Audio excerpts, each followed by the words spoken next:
एक जंगल रे गोटे परिश्रमी चढ़ई रहुथिला। तार एक डाळिंब गछ थिला। से तार डाळिंब गछर खूब जत्न नेउथिला। प्रतिदिन से ता गछर डाळिंब तोड़ी जंगल जंगल बुली बुली बिक्री करुथिला।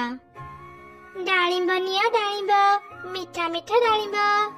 अरे चढ़ई तू आसीगलु, मु तते ही अपेक्षा करिथिली। तो डाळिंब दिने न खाइले मो पेट पुरेनी। दे दे मते आग 2 केजी डाळिंब दे। एमिति चढ़ई ता डाळिंब बिक्री करी सारी घर को फेरिला। ओ बाबा की गरम लागुची। एते गरम रे मोरी छोट घरे रही हेउनी। मु शीघ्र किछि करे, नहले गरम पाई मो देह खराब हे जिवो। काली सकाळ हेउ, मु किछि कंचा घास आ लता नहीं आसे। कंचा घास मु घर भितरे बिछेई देबी। घर भितरे टी निश्चय ठंडा लागिबो। एमिति चिंता करी चढ़ई घास लता आनिबा पई बाहर को गला। रास्ता रे काउ सह तार देखा हैला। की रे चढ़ई, एते सकाळ सकाळ तू कुआडे जाउछु? काउ भौणी, जो गरम पड़िछि ना, ए गरम रे घरे रही हेउनी। सेति पाई मु जंगल भीतर को जाउछि किछि कंचा घास लता आनिबा पई। घर भितरे आ घर चारि पाखरी कंचा घास लता बिछेई देले घर भितर टी ठंडा लागिबो। हाँ हाँ, मु भी सुनिथिली घर ऊपर और भितरे कंचा घास लता बिछेई देले घर भितर टी ठंडा रुहे। जा जा तो काम करिबि जा। आओ भौणी, तुमे भी मो संगरे चलो। कंचा घास लता आनी निज घरे बिछेई देबो। ठंडा घरे रहिबाको भारी भलो लागिबो। ना ना, ए गरम रे मु एते परिश्रम करि पारिबिनी। तोर सिना केही नाहांती बोली तू सब काम एका करूछु। मोर तो स्वामी अछि, मो स्वामी मो पई घर तयारी करि देबे। मु काई एते हैरान हेबाको जिबी। अच्छा ठीक अछि, तुमे जाई तुम स्वामी को एकथा कुह। मु एबे जाउछि काउ भौणी। तापरे चढ़ई जंगल भीतर को गला। आउ काउ निज घर को आसिला। अरे सुनुच, चढ़ई एबे जंगल भीतर को गला कंचा घास लता आनिया पई। जेमिति ते गरम रे भी ता घर ठंडा रहिबो। तुमे भी जाओ, आम घर पई किछि कंचा घास लता खोजी आनिबा। आमे भी आम घर को ठंडा करिबा। जेमिति गरम पड़िछि, मु ए गरम रे बाहर को जाई काम करि पारिबिनी। चढ़ई तो हमर पड़ोसी, से कोन ता घरे हमकु किछि समय पई रहिबाकू देबनी। हमकु जेते बेले भी गरम लागिबो आमे चढ़ई घर को चली जिबा। आउ किछि समय पई ता ठंडा घरे आराम करि आसीबा। हाँ हाँ, तुमे ठीक कहिछ। एते परिश्रम करी घर करिबा अपेक्षा चढ़ई घरे किछि समय पई आराम करि नेबा। सेपटे चढ़ई घास लता देई निज घर को सुंदर करी तयारी करि नेला। सेते बेले काउर स्त्री ता घर को आसिला। अरे चढ़ई, ता घर तयारी काम सरी गला? हाँ हाँ काउ भौणी, मो घर तयारी सरी गला। भीतर को आसी देखि जाओ मो घर केमिति ठंडा अछि। अरे बाह चढ़ई, सतरे तो घर भीतर बहुत ठंडा अछि। हाँ काउ भौणी, मो अनेक परिश्रम करी घर तयारी करिछि। मो घर भीतर ठंडा लागिबनी केमिति? अरे सुनुच, मु ना एबे से चढ़ई रे घर को जाईथिले। ता घर भीतर ना भारी ठंडा। मोर तो ता घर बाहरिबाको इच्छा होनथिला। अच्छा ताहले चल एबे से चढ़ई घर को जिबा।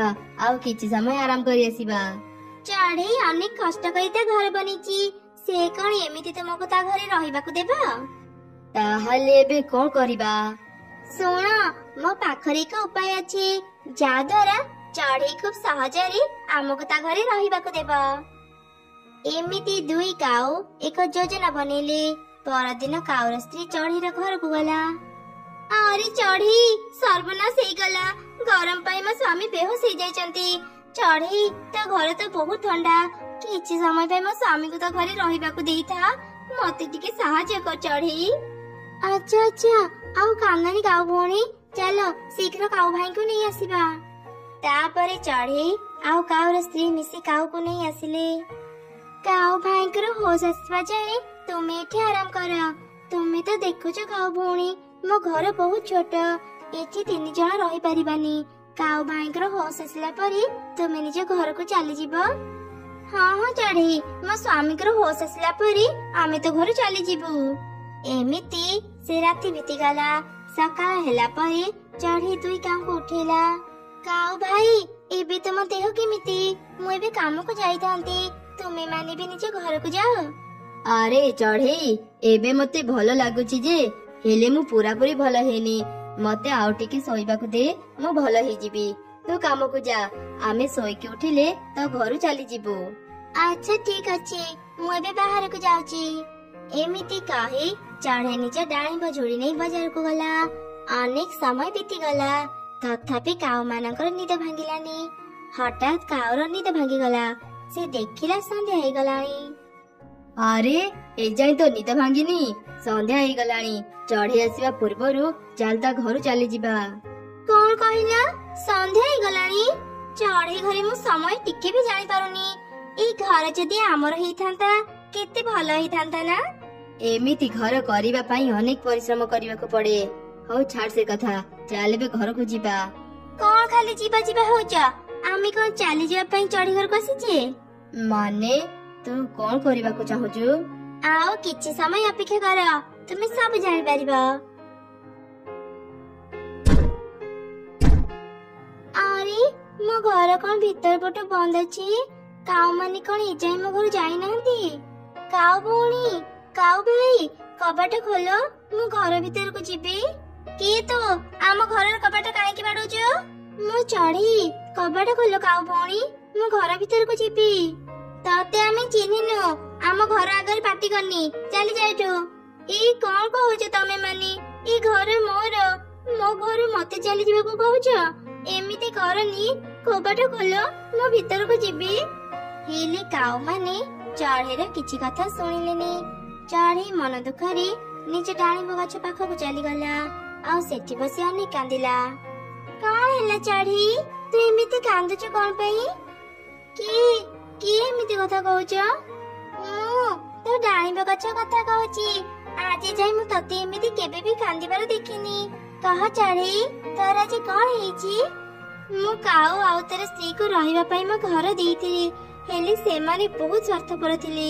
ମୋ ଘରୁ ମତେ ବାହାର କରି ସେମାନେ ମୋ ଘରକୁ କବ୍ଜା କରିନେଲେ। ଏବେ ମୋ ପାଖରେ ରହିବାକୁ ଘର ନାହିଁ। ସେ ଦୁଇ କାଉ ଏତେ ସ୍ୱାର୍ଥପର? ତୁ ଆଉ ମନ ଦୁଃଖ କରନି ଚଢେଇ, ସେମାନେ ଖୁବ ଶୀଘ୍ର ତାଙ୍କ ଶାସ୍ତି ପାଇଯିବେ। ତୋର ବିପଦ ସମୟରେ ମୁଁ ତତେ ସାହାଯ୍ୟ କରିବି ଚଢେଇ। ହେଲେ ତୁ ତ ଏକ ସାମାନ୍ୟ ଡାଳିମ୍ବ, ତୁ ମତେ କେମିତି ସାହାଯ୍ୟ କରିପାରିବୁ?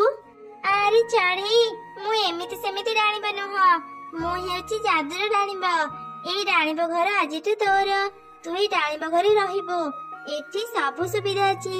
ଏଇ ଡାଳିମ୍ବ ଘର ଭିତରେ କିଛି ମଞ୍ଜି ଅଛି, ତୁ ସେସବୁ ନେଇ ଚାଷ କର।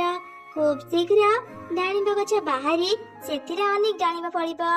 ତୁ ସେ ଡାଳିମ୍ବ ବିକ୍ରି କରି ଆରାମରେ ଚଳିପାରିବୁ। ଡାଳିମ୍ବର କଥା ଅନୁସାରେ ଚଢେଇ ସେ ଡାଳିମ୍ବ ଘର ଭିତରକୁ ଗଲା। ଆଉ ସେ ଘରୁ ଡାଳିମ୍ବ ମଞ୍ଜି ଆଣି ଚାଷ କଲା।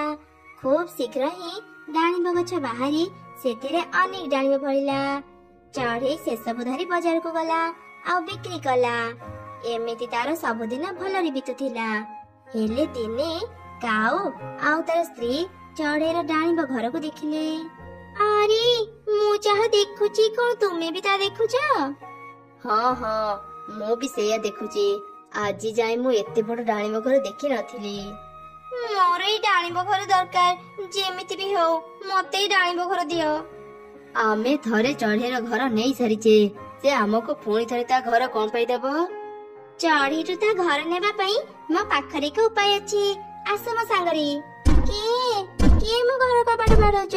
ତମେ ଦୁଇ କାଉ ଏଠି ମୋ ଘର ନେଇ କଣ ତମ ମାନଙ୍କୁ ଶାନ୍ତି ଲାଗିଲାନି?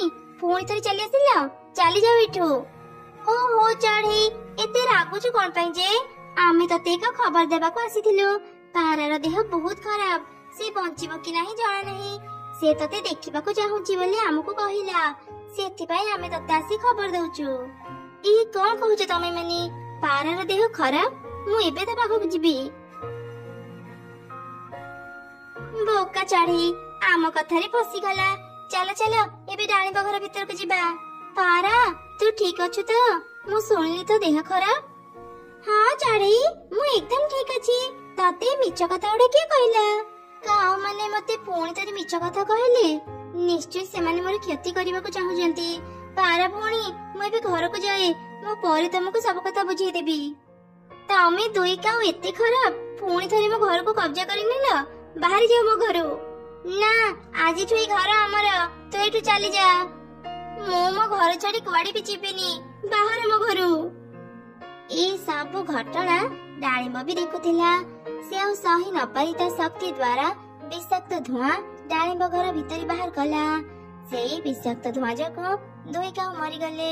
ଚଢେଇ ନିଜ ଘରକୁ ଫେରି ପାଇ ଖୁବ୍ ଖୁସି ହେଇଗଲା ଆଉ ଶାନ୍ତିରେ ନିଜ ଜୀବନ ବିତେଇଲା।